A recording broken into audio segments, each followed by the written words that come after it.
Gracias a todos los televidentes que sintonizan Saracay Televisión y a todos quienes nos siguen en las redes sociales @buenasalud en Instagram, Saracay Televisión, Canal 5 en Facebook. Hoy nos visita la doctora Karen Arcentales, viene de la Clínica Santiago, es gastroenteróloga y el tema que vamos a tratar hoy es dispepsia o indigestión. Bienvenida Karen, gracias por estar con nosotros en Buena Salud. Buenos días Gabriel, gracias por la invitación. Karen, dispepsia o indigestión es a veces un tema que a todos tal vez nos puede involucrar de alguna u otra manera, pero ¿qué es esta dispepsia? ¿Cómo se inicia? ¿Cómo es que nosotros podemos decir, tengo un problema que debo buscar al médico? La dispepsia en realidad viene de dis, que significa mala, y pexia, que significa digestión. Entonces, una mala digestión. En realidad es una enfermedad que de verdad ataca a una gran parte de la población y que inicia con un dolor tipo ardor en epigastrio o en la boca del estómago llamado comúnmente, la parte de náuseas, vómitos, la sensación de haberse llenado con muy poca comida, la sensación de no haber vaciado completamente el estómago después de un largo tiempo de haber acabado de comer. Entonces son unos criterios que en realidad están muy bien definidos, que científicamente, bueno, está bien estudiado, que son los criterios de Roma 4. Entonces en eso se basa la parte de la dispepsia. Y una vez que ya tenemos nosotros esta definición, ¿esto se puede ocasionar o puede suceder a todo tipo de personas?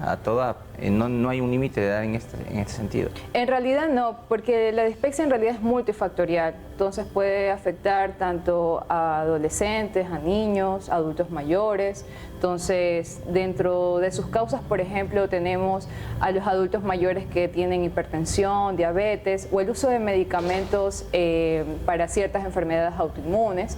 Los malos hábitos dietéticos en los jóvenes, las ingestas copiosas de grasas, el consumo de alcohol, de cigarrillo, la presencia de Helicobacter pylori, pues son muchos factores que en realidad pueden causar una dispepsia. Incluso puede ser síntomas del cáncer gástrico o un cáncer gastrointestinal.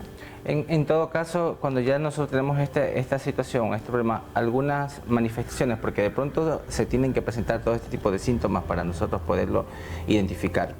¿Cómo cómo ustedes lo identifican cuando una persona, por ejemplo, primero va al médico de cabecera, ¿no? El médico de cabecera lo identifica y lo deriva a ustedes? Cuando ustedes ya va al especialista, ¿cuál es esa pesquisa que ustedes realizan con ellos? Claro, bueno, aquí tenemos en realidad dos grupos, el paciente que ha sido estudiado anteriormente y el paciente que no ha sido estudiado, que no se ha realizado ningún tipo de examen. Entonces, dependiendo de eso, nosotros iniciamos. Primero son los antecedentes familiares de cáncer gástrico o incluso cáncer de páncreas, antecedentes del consumo de alcohol, antecedentes del consumo de cigarrillos, enfermedades como hipertensión, diabetes, enfermedades autoinmunes, la parte de dónde se procesan los alimentos, dónde almuerza, dónde desayuna, si es en la calle o es en su propio domicilio, que también es muy importante. Entonces, desde la parte de la historia clínica, viendo todos estos antecedentes, pues iniciamos nosotros la parte del diagnóstico. Entonces, se necesita en realidad estudios estudios rutinarios como un hemograma, una química sanguínea, un coproparasitario para descartar incluso parásitos que pueden causar la dispepsia.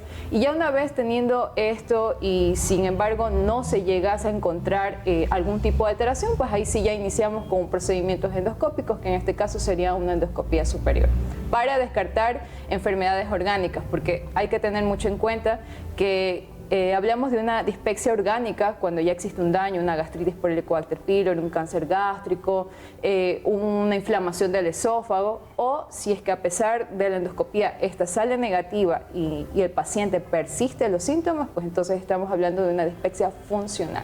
En todo caso, cuando ustedes ya tienen este diagnóstico, porque obviamente primero lo han hecho mediante ciertos exámenes, ciertas analíticas que realiza, pues ustedes ya identifican y empiezan con el tratamiento, porque a veces es notorio que muchas personas entre comillas, dicen, ve, tienes que hacerte una endoscopía, pero la endoscopía la deriva o la manda a realizar realmente el gastroenterólogo cuando realmente es necesario hacerla, ¿no? Claro, la endoscopía superior o la colonoscopía en realidad son procedimientos invasivos que tienen sus riesgos y sus complicaciones.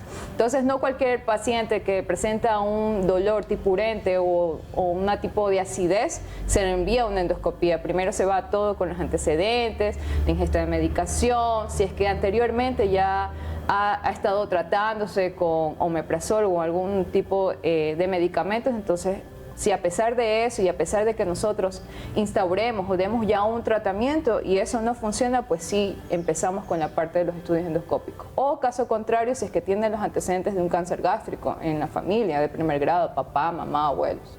Ahí se tiene que hacer una revisión más profunda para saber si hay algún tipo de antecedentes por parte de que sea hereditario en este caso. Claro, exactamente. Entonces sí, ahí como que el pesquisaje empieza en realidad a partir de los 40 años o cuando tiene los famosos signos de alarma, que es la pérdida de peso, los vómitos constantes, el sangrado digestivo que vomita sangre o hace las deposiciones de color negro. Entonces, la pérdida de peso progresiva. Entonces, todos estos factores ya nosotros nos dice que hay que hacer un estudio un poco más profundo, un estudio un poco más invasivo, que en este caso es la endoscopía superior. Esta indigestión de la que estamos hablando hoy, a veces nosotros podemos decir, tengo indigestión. ¿Por qué? Porque a veces como o lo podemos también asociar con el reflujo, ¿no?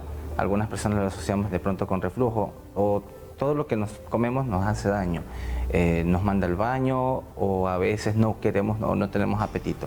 ¿Estos son síntomas, son alarmas que de pronto nos diga tengo que buscar al médico?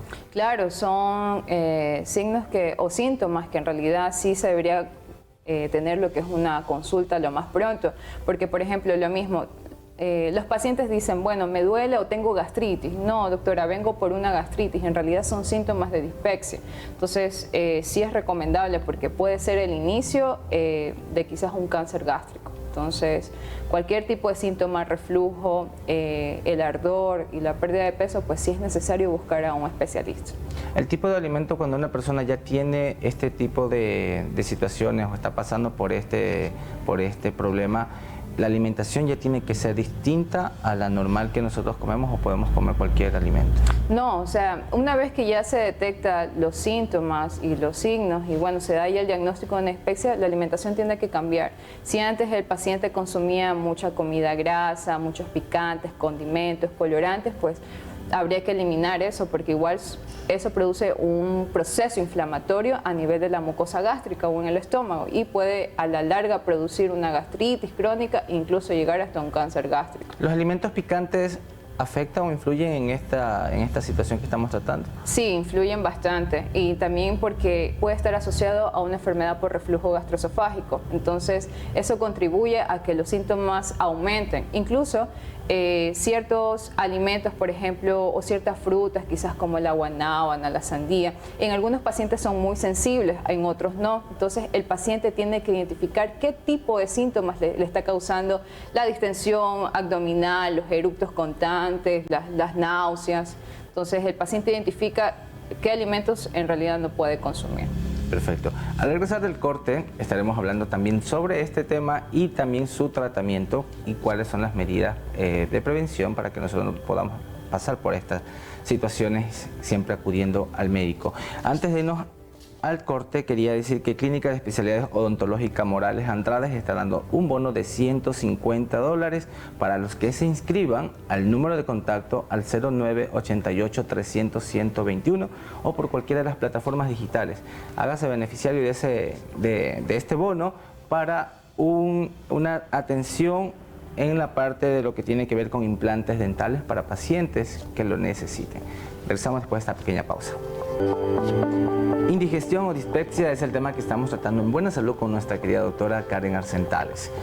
Ya hemos hablado sobre cómo se manifiesta, cuáles son los síntomas, signos, pero también es bueno saber cuál es el tratamiento y cuáles son las medidas preventivas para no tener este problema, Karen. Bueno, dentro del tratamiento en realidad depende del factor causante. Por ejemplo, si es una enfermedad orgánica, que estamos hablando de una enfermedad por reflujo gastroesofágico, se utilizan medicamentos que son los inhibidores de la bomba de protones, los procinéticos, que bueno, eso nosotros ya prescribimos e indicamos cómo tomarlo. Si es, por ejemplo, un cáncer gástrico, la dispepsia, pues es un tratamiento ya integral oncológico. Si es una esofagitis, que es una inflamación del esófago, pues se mantiene tanto con ciertos alimentos, se descartan ciertos alimentos y bueno, se da lo que es la parte de la medicación. Es muy importante la parte de la ingesta de alimentos. Estamos acostumbrados en nuestra sociedad a consumir muchos alimentos procesados, empacados, fritos, en la noche de un viernes salir a algún lado y llenarse mucho de comida grasa. Pues todos estos malos hábitos dietéticos, pues sí hay que dejarlos a un lado. Comenzar de poco a poco. Igual el paciente que consume cigarrillo y alcohol, comenzar a dejar estos malos hábitos. Asimismo, es importante la parte de la masticación cuando ingerimos los alimentos, porque la masticación juega un papel importante para que el sistema digestivo funcione de manera adecuada. Entonces, la recomendación es que si algún paciente le falta alguna pieza dentaria, por ejemplo los adultos mayores que tienen placas, es necesario consultar a un odontólogo, porque desde la masticación nosotros podemos evitar todos los síntomas de ardor, de eructos, de náuseas, de vómitos. Entonces, eso sería, desde ahí comenzamos a arrancar.